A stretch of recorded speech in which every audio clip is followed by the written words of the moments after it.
कौए को सामान्यत अतिथि आगमन का सूचक और पितरों का आश्रय स्थल माना जाता है। पुराणों की एक कथा के अनुसार इस पक्षी ने अमृत का स्वाद चख लिया था, इसलिए मान्यता के अनुसार इस पक्षी की कभी स्वाभाविक मृत्यु नहीं होती। कोई बीमारी और वृद्धावस्था में भी उसकी मृत्यु नहीं होती है। इसकी मृत्यु आकस्मिक रूप से ही होती है। पंडित सुनील शर्मा के अनुसार वैसे कौए को शनि और पूर्वजों का प्रतीक माना जाता है, इसलिए शनि को शांत रखने के लिए कौए को रोटी खिलाई जाती है। शनि दोष से बचने के लिए माना जाता है कि कभी भी कौए को किसी चीज से मारना नहीं चाहिए। अगर ये छत पर रखा पानी पी रहा हो तो भी इसे एकदम नहीं उड़ाना चाहिए। ज्योतिष व भविष्यवक्ता राजेंद्र शर्मा बताते हैं कि हमारे जीवन में भी कौ को कुछ चीजों का संकेतक माना गया है, जिसकी जानकारी काफी कम ही लोगों को होती है, और जो थोड़ा बहुत जानते भी हैं तो वे इसकी कांव कांव को केवल अतिथियों के आगमन तक ही जोड़कर देखते हैं, जबकि उनके अनुसार वास्तव में कौआ हमें बहुत से गूढ़ रहस्यों या यूं कहें हमारे साथ होने वाली घटनाओं की जानकारी हमें काफी पहले ही उपलब्ध करा देता है। ऐसे समझें कौए के संकेत। अगर कौआ पानी पिए तो अगर घर के अहाते में रखे किसी भी पानी से भरे पात्र पर कौआ आकर बैठता है तो यह धन लाभ का संकेत देता है। यह बताता है कि निकट भविष्य में आपको आय के नए स्रोत मिल सकते हैं। यह परिवार में समृद्धि आने का संकेत भी देता है। यह सीख है परिवार है। रोटी का टुकड़ा लिए कौआ मुंह में रोटी का टुकड़ा या खाने की कोई भी चीज लिया हुआ कौआ अगर आपकी छत पर या घर के अहाते में बैठे तो समझे कि जल्दी ही बड़ी मनोकामना पूर्ण होने वाली है।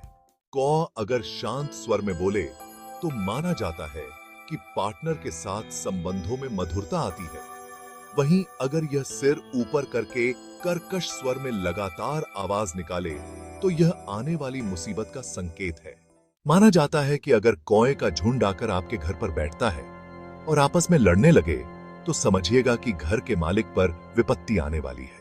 यदि कोई कौआ सुबह सुबह व्यक्ति के आगे आकर लाल रंग की वस्तु डाल दे तो ये तक कहा जाता है कि आपको जेल होगी। कौए के शुभ अशुभ संकेत। गधे की पीठ पर बैठा कौआ शत्रु भय का सूचक होता है। गाय की पूंछ पर बैठा कौआ सर्व भय का कारण बनता है। यदि कोयले के ढेर पर बैठा या हड्डी पर बैठा कौआ मिले तो घोर कष्टों का सामना करना पड़ता है।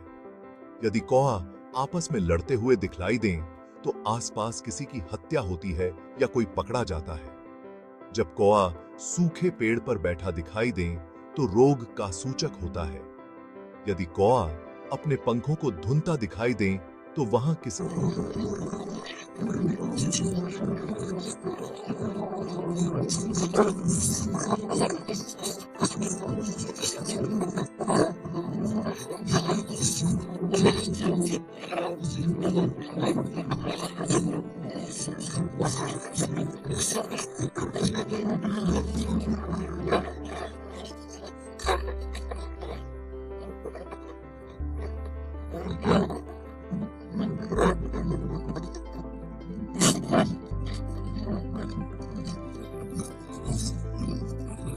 और जन की हानि होती है। रात्रि के समय यदि कौए एकत्र होकर कांव कांव करने लगें तो दुर्भिक्ष या विनाश की सूचना मिलती है।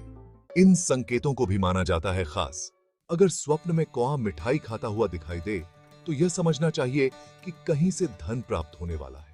अगर स्वप्न में कौआ किसी पुरुष की पगड़ी के ऊपर बीट कर दे तो उसके घर में संतान का जन्म होता है। अगर कौआ किसी स्त्री के वस्त्र पर बीट कर दे तो वह संतान को जन्म देती है। अगर किसी मकान की दीवार अथवा मुंडेर पर बैठकर कौए परस्पर झगड़ना आरंभ करें तो समझना चाहिए कि उस मकान में थोड़े ही दिनों के भीतर उपद्रव होने वाला है।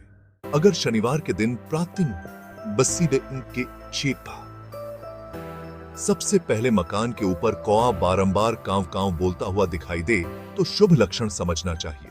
अगर किसी घर की छत के ऊपर मरा हुआ कौआ मिले तो समझना चाहिए कि उस मकान की बर्बादी होने वाली है। और अगर कौआ किसी के घर से जेवर उठाकर ले जाए तो समझ लेना चाहिए कि अब उस घर के रहने वालों का दुर्भाग्य आरंभ हो गया है। अगर कोई व्यक्ति नौकरी की तलाश में घर से बाहर निकले और रास्ते में किसी स्थान पर गंदगी के ऊपर बैठा हुआ कौवा दिखाई दे जाए तो वह अच्छा शकुन होता है।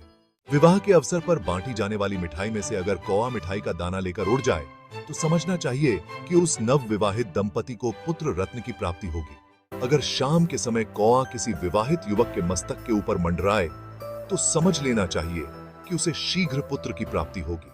अगर प्रातःकाल के समय कौवा किसी कुंवारी कन्या के मस्तक के ऊपर से उड़ता हुआ निकल जाए तो समझ लेना चाहिए कि उसका विवाह शीघ्र हो जाएगा। अगर प्रात कोई स्त्री अपने मकान की छत के ऊपर किसी कौए को मरा हुआ देखे तो समझना चाहिए कि वह विधवा हो जाएगी। और अगर कौए के पास खून की बूंदें भी पड़ी हों तो समझना चाहिए कि उसके पति की हत्या कर दी जाएगी। अगर कोई व्यक्ति जुआ खेलने के लिए जा रहा हो अथवा मुकाबले के लिए जा रहा हो और उसके सिर के ऊपर कौए मंडराने लगें तो उसे समझना चाहिए कि उसकी हार होगी। यह जानकारी आपको पसंद आई हो तो इसे शेयर और लाइक करें। साथ ही ऐसे और भी जानकारी के लिए हमारे चैनल को सब्सक्राइब करें और बेल आइकन को प्रेस कर लें ताकि हमारे नए नए अपडेट्स आपको मिलते रहें। जय श्री कृष्ण।